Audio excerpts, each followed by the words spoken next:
Welcome to another episode of One Idea Away, where we're committed to living more fully, deeply, and consciously. Why? Because when we do, we're calmer, we're clearer, we're more connected, more joyful, and much more alive. On this show, we bring you stories of those that are figuring it out just like us, as well as experts who can shed light on the hows and the whys all of this stuff works. So I want to thank you all for tuning in and sharing and reviewing our show. If you haven't done so yet, please drop us a review. Also, subscribe to the podcast on our feed, whether it's on iTunes or whatever app you happen to be using. And if there's something that stands out in the show, do us a favor. If it makes you think of somebody, share it along, because this show is meant to get the conversation started, not just to drop in for a little inspiration. So with that, let's turn to this week's episode. Finally, it's finally here. And today I get to announce and tell you about Uncover, a retreat to create the life of your dreams. Uncover is a 3-day retreat being hosted by One Idea Away. I'm going to be there leading and facilitating the retreat, along with IPEC founder and best-selling author Bruce Schneider. We've secured the beautiful Asilomar Conference Grounds in California, just a 90-minute ride from the Bay Area, for January 18th through the 20th. And then we're going to be at the Garrison Institute in New York, just 50 miles north of the city, sitting atop the bluffs of the Hudson River on March 29th through the 31st. In this retreat, we're going to guide you through the Uncover process. You can actually learn more about that in the book, Uncovering the Life of Your Dreams by Bruce Schneider. And you're going to learn and experience a variety of mindfulness activities, share and connect as a community, and learn through practices and dialogue in a supportive and, yes, judgment-free zone. You see, this is about closing the gap between who you know yourself to be and how you're currently showing up in life. You see, that gap is part of the tension that any of us can feel in our hearts and minds, because you know there's something more for you to experience, to enjoy, to share, and to contribute. You may feel as if who you are is covered up by your responsibilities and circumstances and priorities, and we don't want to see anyone lose any more years of their lives not being who they fully and truly are. It's time for that to end, and over these 3 days it will. You will uncover your personal path to happiness, freedom, and aligning with your true desires. I cannot wait to meet you in person. I can't wait to spend the time with you over these 3 days. It's going to be an extraordinary experience. Just go to oneideaaway.com/retreat. That's oneideaaway.com/retreat. I promise you, you will never forget this experience.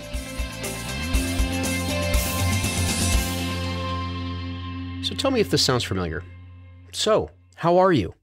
I'm good. I'm busy, but good busy, right? Rather be busy than not, right? How familiar are you with that, right? Are you too familiar with that conversation? Because it seems like this is a very normal, completely acceptable response to how are you right now. It's I'm busy. Being busy is even part of what we want to portray. I mean, telling people, life's good, I don't do much. Life is, I'm living life kind of slowly right now. We never say that. If we're not busy, it's like something's wrong with us. We're not productive enough, or we're not doing anything worthwhile until we're busy. The sad thing is that you can probably hear the absolute absurdity of this as you're listening to me right now, and yet this is exactly what so many of us are doing in our lives.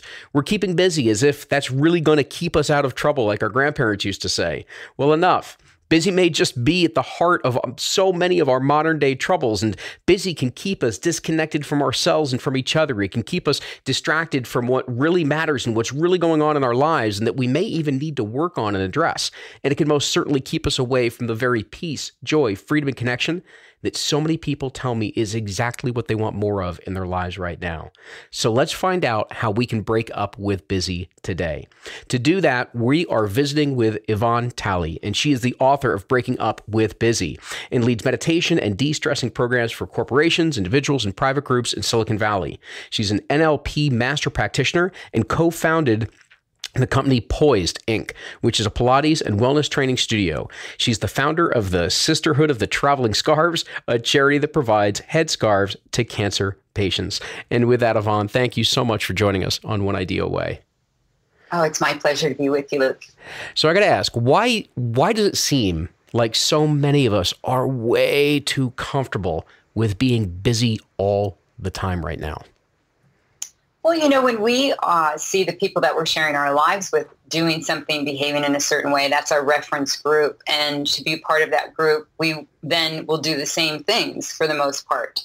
And when we see others being busy in our group and our social life, our family, that not only begins to become a habit, then it has extended even further from that. Now it's part of our culture. And there's this underlying kind of sense that if you aren't busy, you must be lazy. And so I always say that leisure is the new lazy. We really turn the idea upside down, where once leisure meant that you'd made it. You'd made enough money, you were successful enough that you and your family could go and take vacations, kick back and take some time off. Now it's quite the opposite. If you're not busy, it must mean that you're just not that important. So there's this odd status symbol attached to being busy, and it's very much a part of our culture now. And there's some significant reasons as to why and how this was set up. That's interesting. Maybe you could share also a little bit more, because it seems like what society presents us then with is sort of this binary choice, right? Either be busy or you're lazy. And yet it erases everything that falls in between, including the fact that those two probably shouldn't even be correlated at all. Yeah, I think that what has occurred, certainly, there's some dynamic things that have occurred, and for women, it's a little bit different than men. Women are by far more busy than men, simply because of necessity. When we look at the difference between equal pay for equal work, we still have a 20 cents on the dollar difference, and if you're a woman of color, that drops down from about 80 cents down to about 63 cents to the dollar. So there's just some big differences when it comes to that. And also women that are single moms, 43% fall below the poverty line. So when we put economics into it, yes, we're busy for a very good reason. Then there's the other piece, which is technology. And I live right in the heart of Silicon Valley, so I'm exposed to this quite a bit, as we all are. And technology, although it has immense positive aspects to it, such as medical advancements, mobilizing social movement, bringing awareness, really great things that come from technology. There's another side of it as well, and that is it's very addictive, and we know those qualities exist. And when we have something that's addictive and yet it gets a stamp of approval, there's a double-edged sword there. It's supposed to make things more convenient. It's a way we connect, but you're really on the other side of it. It's very addictive, and we end up disconnecting. Yeah. And we really jeopardize our relationships when that becomes a focal point of what's going on. Yeah, and certainly technology, I think, additionally then feeds into this idea that, or this notion that we're almost at a point where we're scared to be bored, right? The idea of us just being bored, being lazy, being with ourselves, being with our own thoughts can unfortunately be terrifying to a lot of people as well. And certainly technology gives us the ability to always stay busy, let alone everything else that you're describing, which are some of the more core reasons that in our lives we may need to be busy in many different ways. So I'm curious, so we're having this conversation. I do want to step back a little bit in terms of your own background, because I think it was really interesting in learning some of your story and how some of this came to be, was that you already were very interested in the idea of the healthy lifestyle. And yet this was still brewing in the background and ultimately caused a kind of pretty good concern for you. So I was wondering if you could share a little bit of what was going on before this became another core piece of the work that you do. Well, yes, I've been in the health and wellness business industry for over 20 years. So it's been something that just had been a big key part of my life for a long time. And for me, really the point of change for me came with, I was, so busy helping others live this vibrant and healthy lifestyle, growing my business, raising my daughter as a single mom, that I missed my own signs of busy and overscheduled. The fast pace, the sleepless nights, the cramped schedules, all of that landed me in the hospital thinking that I was having a heart attack when in fact I was having a panic attack brought on by stress, my own inability to handle those stressors as they came. And what was so ironic for me, I thought, if this can happen to me, an organic eating, exercising, positive thinking, meditating, healthy person, then there's a bigger story here. If I miss these signs and signals, then there's got to be a bigger story going on. And it scared me enough to make some huge lifestyle shifts. I certainly adopted a much more mindful approach to life on a daily basis. And I set out to share the solutions that I found and created for myself and share those with, of course, not only my clientele, but a larger group at hand. And it's been really eye-opening to see how much this busyness has affected people's health, their relationships. When busy shoves itself into our significant relationships, it's very difficult to have emotional intimacy occur when we are constantly distracted by our own pursuits, shifting our priorities so that our significant relationships fall behind that. And that's what happens. We be disconnected from our partners. We also teach our children how to be disconnected and to be distracted as well with these busy pursuits. So we can't understate the addictive quality to technology and busyness. And this idea of being bored, that we're scared to be bored. I'm not so sure that it's about being bored as much as once you develop a habit and once you start to live at a certain pace, then you become used to that. Your body becomes used to that. Your brain knows how to function through that. And so changing that or even shifting that is unfamiliar. So I always say, if you want to break up with busy, move away from it and enhance your life, you've got to do it with one small shift at a time. You can't just all of a sudden decide one day that you're going to shift. Well, you can, but I like to set people up for success for lifestyle. So it's really going to be about shifting one or two things. And to be able to get to that mindset loop, we have to first ask ourselves a very important question. If you're experiencing health changes, if you are experiencing insomnia, low libido, your relationships have become more fractured, you're feeling more overwhelmed and anxious, these are all signs that you may be just too much in your busy life and experiencing too much stress and not taking a listen to it and being able to make those shifts immediately or at least through a period of time. So we want to begin that with a practice. And we want to begin that practice with asking ourselves a question. What do I want? What is it that I want to bring into my life? So a handful of things. Number one is another one of those questions you asked, which you then list out all of these signs for, is for each of us to be able to acknowledge what is the price of the pace at which you are living. And you just listed out a lot of the signs and the symptoms that may tell you that your pace is really starting to take a toll on you. Very, very important for people to recognize. You bring up another really critical point, that as we get used to living at that type of a pace and with that type of schedule and that type of activity and busyness, we're quite literally wiring ourselves for it. We're wiring our nervous system and the way in which our brain forms and what it looks for and how it expects to stay busy. All of this starts to build a certain conditioning for the way in which we conduct ourselves. And then you slow that down with that question of what is it that we really want? And I'm curious if you could speak to that side of it, because I think that's a many, many, many layered question. When we initially answer what it is that we want, we're probably going to have more of a surface level answer to that. So how is it that we really start to peel back what we want and what we're really truly looking for within our lives? Well, I think what unfortunately happens for so many of us, I being one of them, is that we have to have this significant wake-up call in our life in some way. Either it scares us enough to make a change, or we choose to ignore it, blame other things that are outside of us, and so that we can continue that because we don't feel as though we have an option, or we haven't been able to establish a different way of doing things, a practice, or someone hasn't tapped us on the shoulder and said, hey, I really love you and I really care about you. And these are the things that I'm seeing. These are the things as your friend or as your loved one. These are the things I'm seeing. So if none of those things have happened, it really falls to us to answer that question. What is it that I want? And in the beginning, often what I find with clients is they will start to list things. Mm-hmm. Well, what I really want is I want my child to go to a really good school, and we really need another big house because I really want to be able to do X. And so those are the things that are easy to reach out to and put a label on. And then when I ask them the question, well, when you have that, how do you know things have changed for you? What will be different?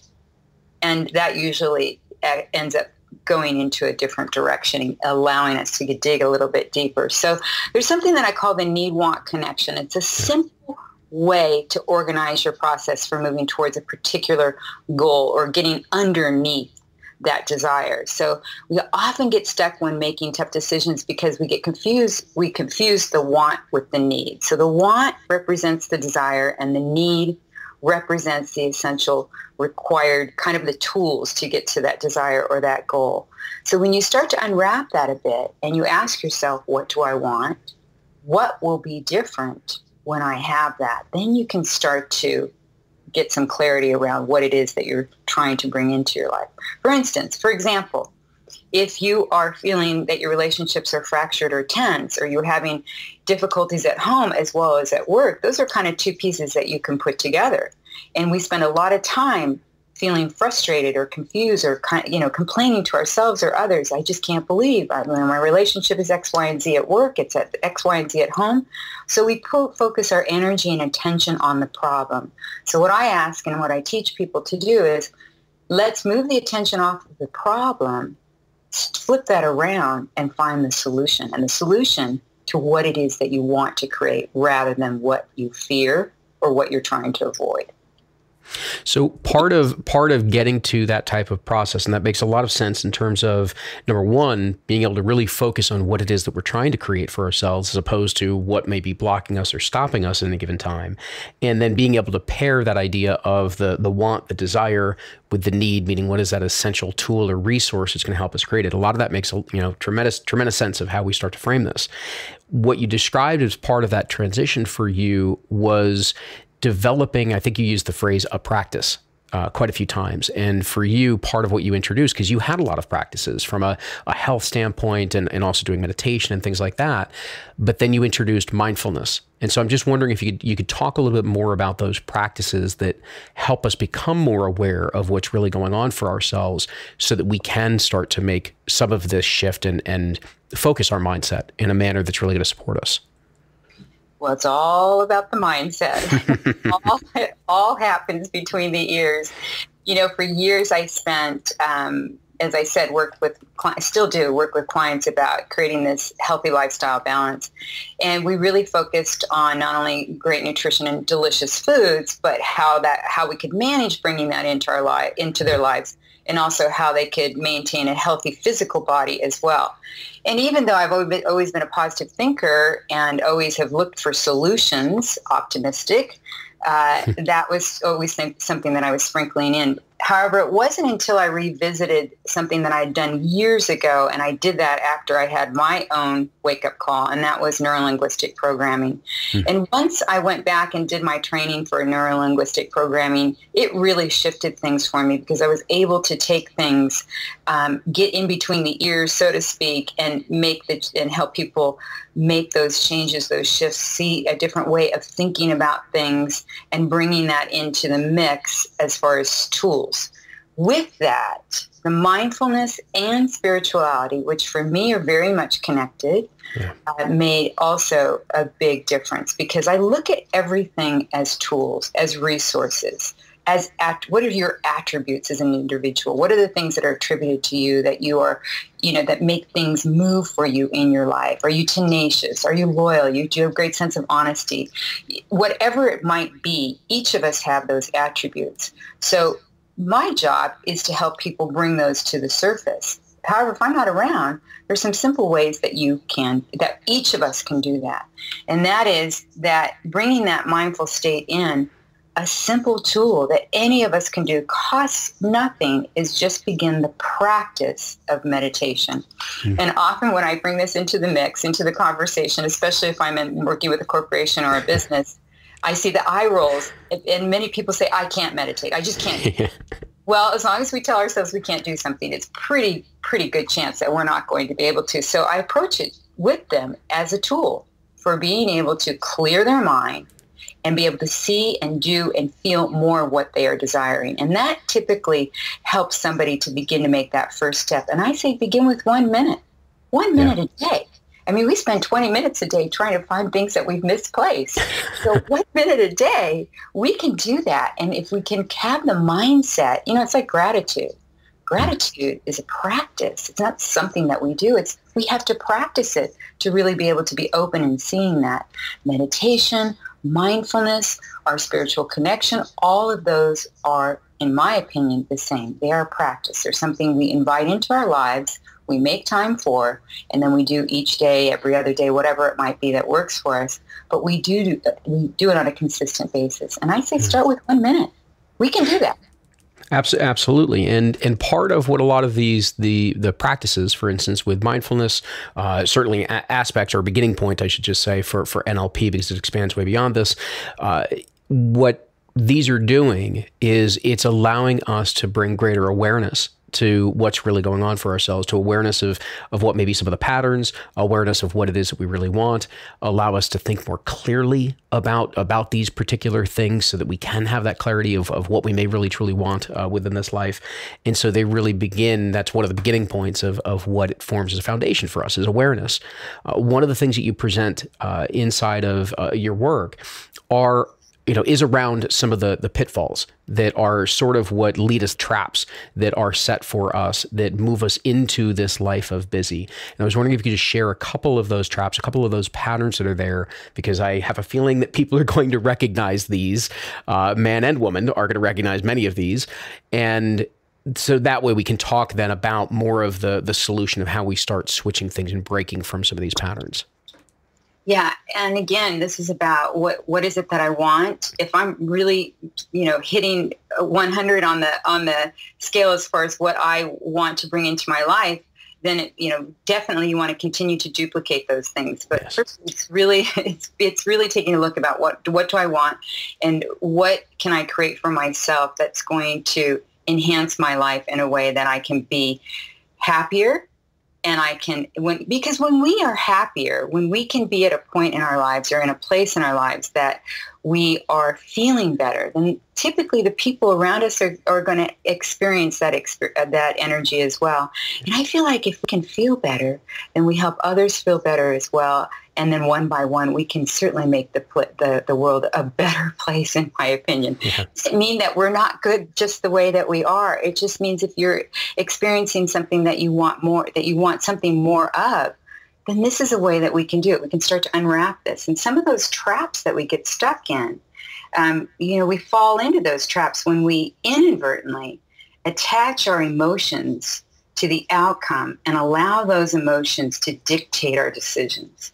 So in other words, we have to be willing first to let go of the emotions and focus on the facts. What do I want? What do I want to create? And so the first thing that we need to do is really try to get rid of that should mentality. Because if we say, I should really be less busy, how about if we change that around to, I could be less busy? It allows us permission to move in a different direction. So it begins with the language we speak to ourselves. And this is often how we get stuck in these tracks, is we continue the language and focus the energy and attention on what it is that we don't want. So 4 of those traps are the being all, which I think most of us have experienced that from one time or another, just being that person that's getting it all done. Keeping up, that's that comparison game that happens so frequently now, especially brought on with technology. And saying yes, this is something particularly that women experience quite a bit, much more than men. In fact, we can take a page from men's playbook by saying, creating those boundaries about things that they do not want to do and that they don't feel guilty about. Women, we can learn from that. And I think also men can learn from the fact that we are by nature going to be a nurturer and a caregiver and continue to care for the family. So stepping in and seeing that when that's happening and being able to take the yes out of it and perhaps help in a different way is going to be very helpful for us together as partners as well. And then the overgiving. And this happens a lot with women as well. But this being all is, really this trap is set with, our need for reassurance and affirmation and to be acknowledged. And it's something that can be very alluring, especially if we're busy and we want to keep up with the pack, so to speak, the elite pack. So some of the breakout solutions, of course, I always say, which people look at me as though I've grown another head, slow down. The first thing we have to do is make it easy enough for us to make the shift. So, I suggest to people, slow down, and here's 3 things you can do. Slow down the way you talk. Slow down the way you drive. Slow down the way you walk. And you asked me earlier about this pace. How can we start to get out of that pace? Doing those 3 things might not make a big significant difference. However, what we'll do is it will start that thinking, the mindset of, oh my gosh, I do talk really fast. Is someone able to communicate with me and understand what I'm saying? Are they nodding their head yes to keep up? And yes, I drive really fast. And what is that doing for me? Is it making me anxious and uptight and just adding to it? What can I look at around that? And then the walking fast. Am I really enjoying my environment at this time? And we all have to rush from time to time. I'm not saying this. These are just small tools, practical tools that we can use to take a marker as far as what is my pace and how is it affecting me.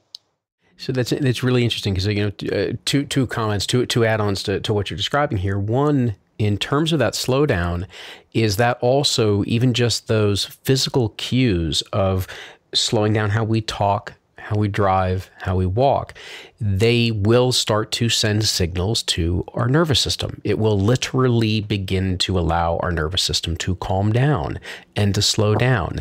And that has a lot of benefits for us, to our heart, and to the clarity of mind, and to our hormones, and all sorts of wonderful things that benefit us from just a pure well-being standpoint.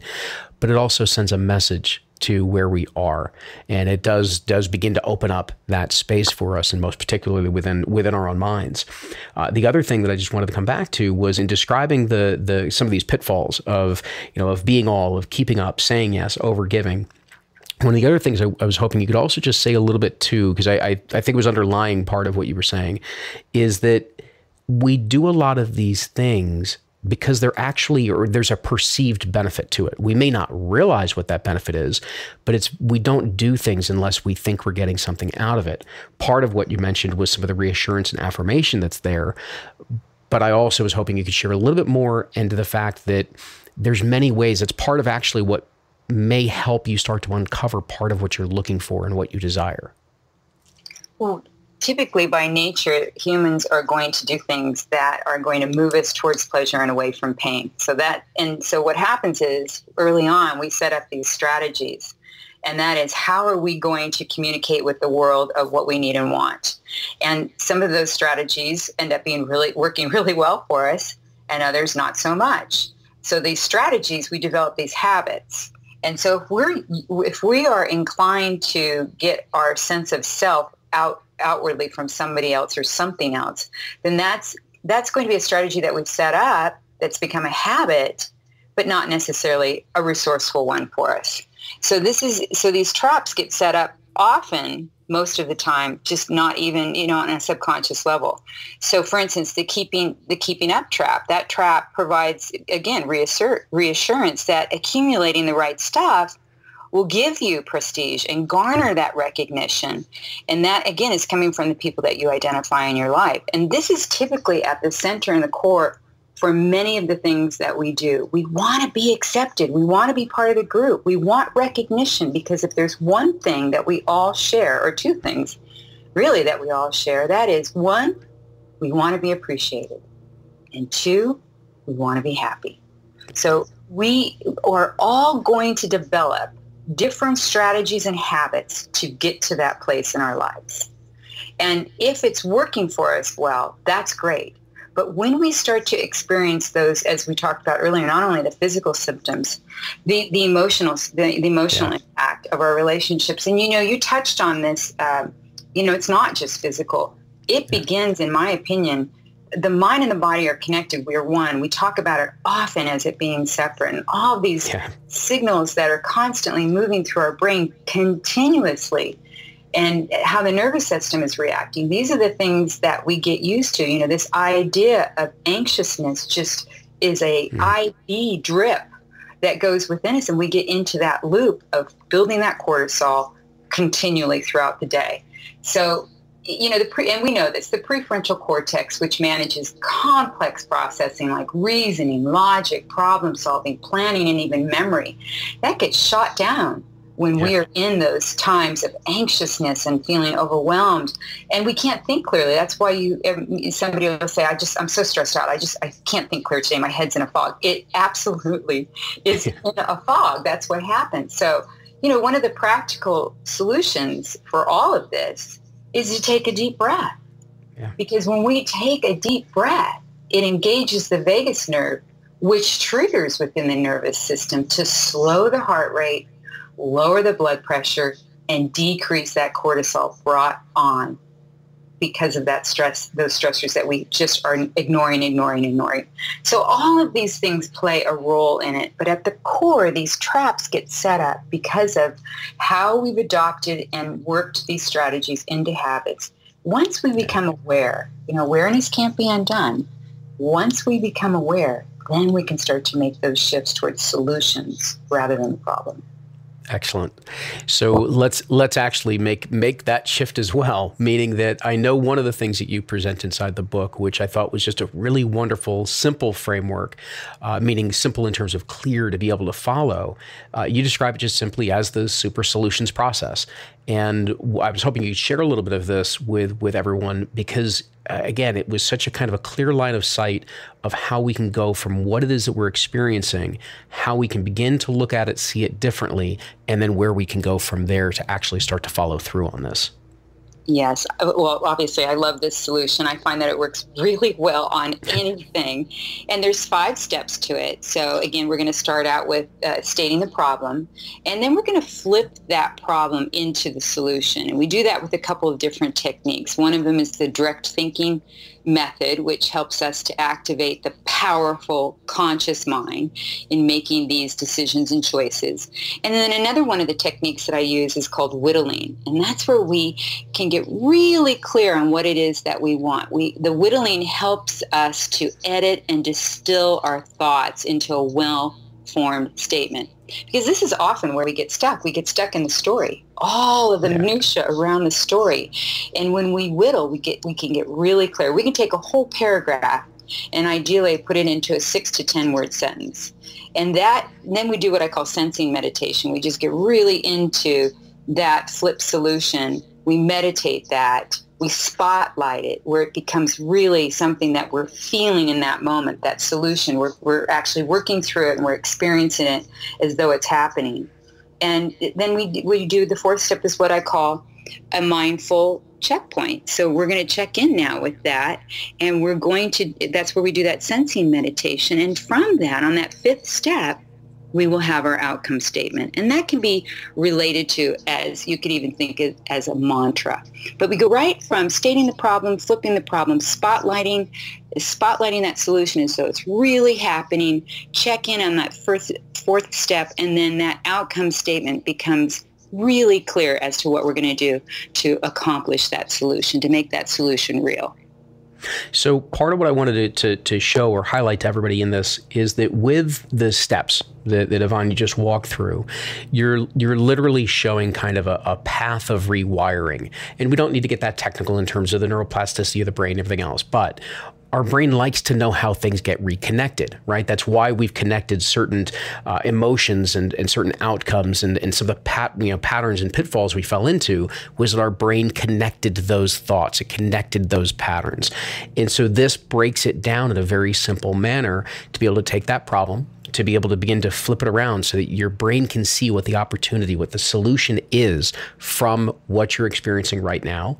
The spotlighting, as you describe, is really then that chance to really start to envision it, to start to be able to step in to what it is that you're seeing as what may be that solution, what may be that future vision, as it were. And then mindful check, meaning making sure that you're really truly aligned and really beginning to sense it, beginning to feel it. And then ultimately the outcome statement, meaning tangibly, what is this going to look like? Tangibly, how am I going to know that it's done? Tangibly, how do I know, the result that I'm going to get from this? And it moves you through that ability to allow your brain to catch up to where it is that you want to go. Because one of the, the two other aspects that I drew from all of the, you give such wonderful practices, and there's a ton of different practices and exercises throughout what you present. But two of the things that you start to really get into are around both beliefs and alignment. And this is the type of process that can bring you in alignment, as well as double check your beliefs, meaning where is it that your emotional center is going, yeah, I get it, but I don't really believe it. I don't buy into this yet. And so I'm just wondering if you could talk a little bit more to that side of things, that as you go through this type of process, you may have clarity, you may connect those dots, and yet there's still a part of you that's saying, yeah, but I'm not really sure I'm there. I'm not really sure I can buy into this yet. What do you do then?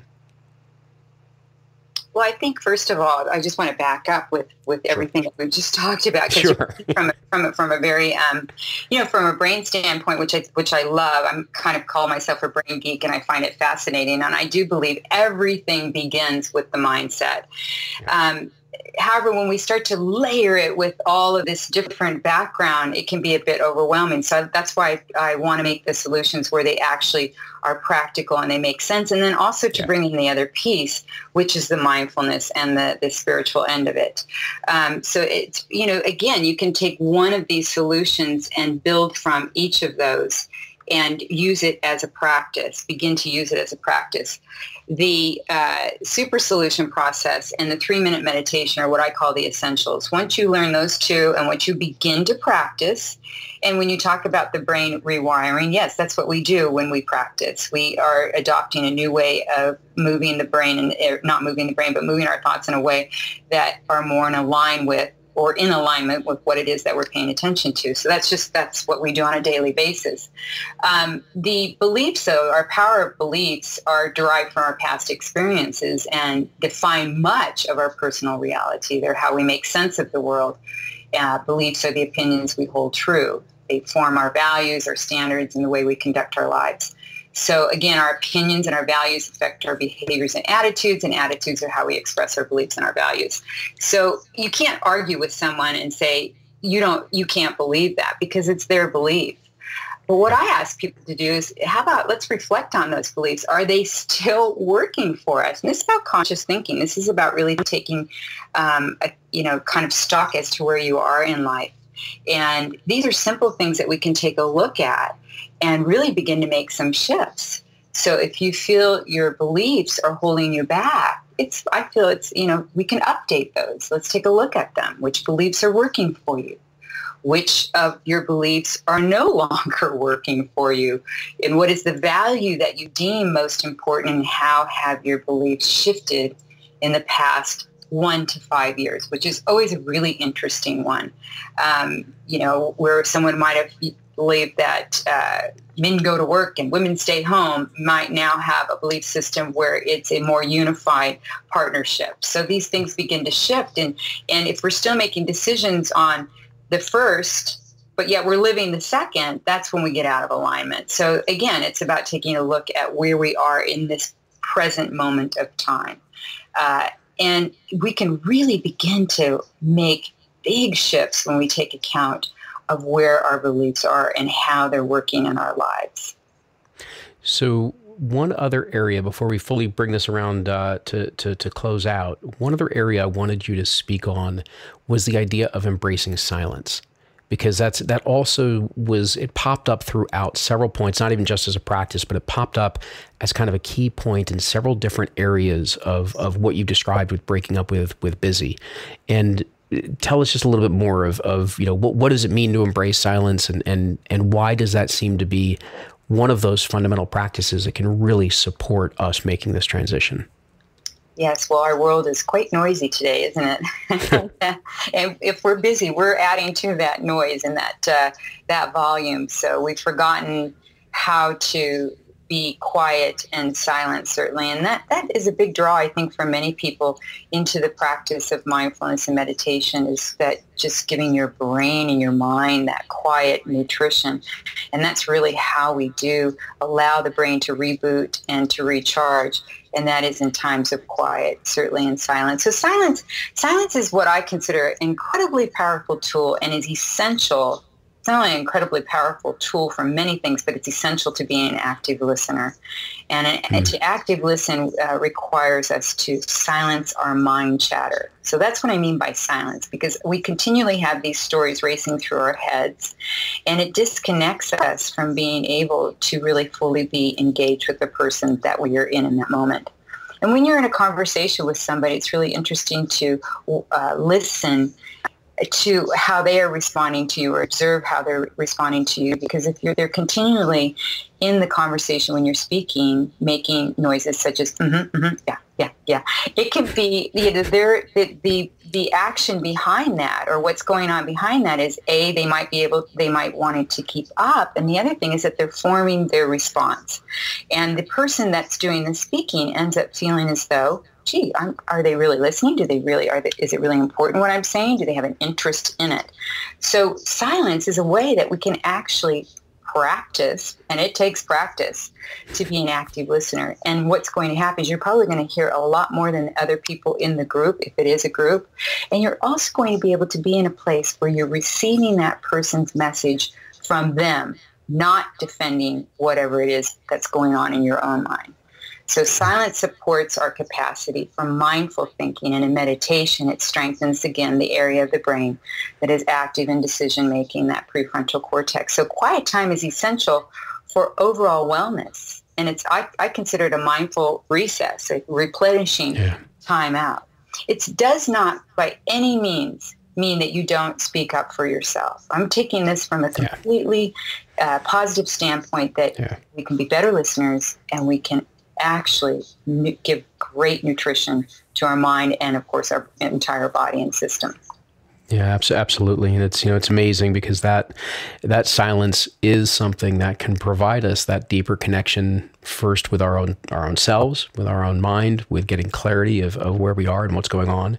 But then it also creates a certain amount of space to be that active listener with others, and to connect more deeply with others, and what's really truly going on, and what it is that they're really truly expressing at any given moment. And so, Yvonne, one of the things that I like to pose to our guests here is that each week, this is really what I consider to be the beginning of a conversation for everybody that's listening today. This is not just a moment where they get an insight or an inspiration, but it's really meant to be the beginning of something. And so what I'd love to pose to you is, what's the conversation that you really hope continues as a result of you being here, let alone just the work that you're doing in the world? Well, my work is to be of service. That's for sure. That's what really motivates me to do everything that I do. I want people to feel confident, and to know that they can transform their needs and wants into the reality, and that they have the power within them right now in this present moment. And no matter what they're going through, difficult times, when we begin to shift our mindset and incorporate practices in our lives where we can look at solutions and know that we have the power within us to create those solutions, it helps us to get through those difficult times. So it's about mindful intention, clear and thoughtful communication, healthy boundaries, and I would say a big dose of love and compassion because we're going to need that to get through all of it. So most definitely. Remember that. Yvonne, thank you so much for being here on One Idea Way to share your insights, your expertise, as well as your passion, your mission with us as well. Thank you. It was my pleasure. For everybody, again, it was Yvonne Tally, Breaking Up with Busy. Just the one thing I want to leave, I think there was a lot of great takeaways, a lot for everybody to kind of let marinate and percolate a little bit from today's chat. But one of the other things that I just didn't want to lose in the midst of all of this, because we also talked about some big things in terms of shaping beliefs and reworking our habits in this regard and understanding what we really want. But there was something that Yvonne said before that I don't want you to lose. And it's just that sometimes it can just be the simple shifts. It doesn't need to be all at once. It can be picking those moments, doing that one extra little practice in your day or even in your week, because it's those small steps that add up. And you're going to be surprised at how fast they do. So it may seem like a small step, but if you stay with those small steps over the course of a month and over a couple of months and over a year, you're going to be blown away by what happens after 12 months. And so I encourage you to go back, listen, take your notes from this, and to take a look at those simple changes, the simple progression of what it is that you can do based on some of the depth and impact of what you may have heard today. And so, as always, everyone, I want to thank you so much for dropping by on One Idea Away. And until next time, continue to enjoy the journey. Hey, as this episode is wrapping up, you may be asking yourself, what's next? Well, what's next? I hope that you've been joining in on the monthly live cast that we do for the One Idea Away community. You see, every single month, we gather some incredible guests that are talking about the types of transitions that they've made or are even in the midst of making to create a happier life, to create a life that's more aligned to who they truly are. So we're talking about happiness and purpose. We're talking about community. We're talking about how do we have that modern day success, meaning how do we succeed in our happiness, our well-being, our quality of life, while also making a great living, making the difference in the contributions that we are each meant to make. So when you get involved in the monthly live cast, you can ask some questions of our guests. You can participate with some of the other community members and the ongoing chat that just seems to explode as we get into these deeper conversations throughout the whole hour that we do this. So the only way, though, that you can get these special episodes is when you register for them. It is free, but you got to register to get involved and continue the conversation as we're always talking about. So just hop on over to oneideaaway.com/livecast. And oneideaaway.com/livecast. Join us there, get involved in the conversation, get involved in the community. I can't wait to continue the conversation with you.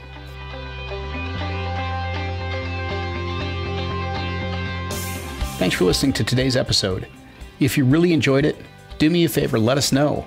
You can keep the conversation going and send us a message on our Facebook page, which is simply One Idea Away. Go ahead and tag me in the post or even just direct messages. Also, I would be incredibly grateful if you could share this episode along with someone that you believe could benefit from hearing the ideas and the messages that we got into. That's pretty much why we do this. So you can just go ahead and share it from your app or email it along, whatever works for you. The point is to share, to talk, to discuss, and keep the dialogue going, because it's in those conversations that ideas can take hold and create profound shifts in perspective. That's what allows us to live life more fully, deeply, and consciously.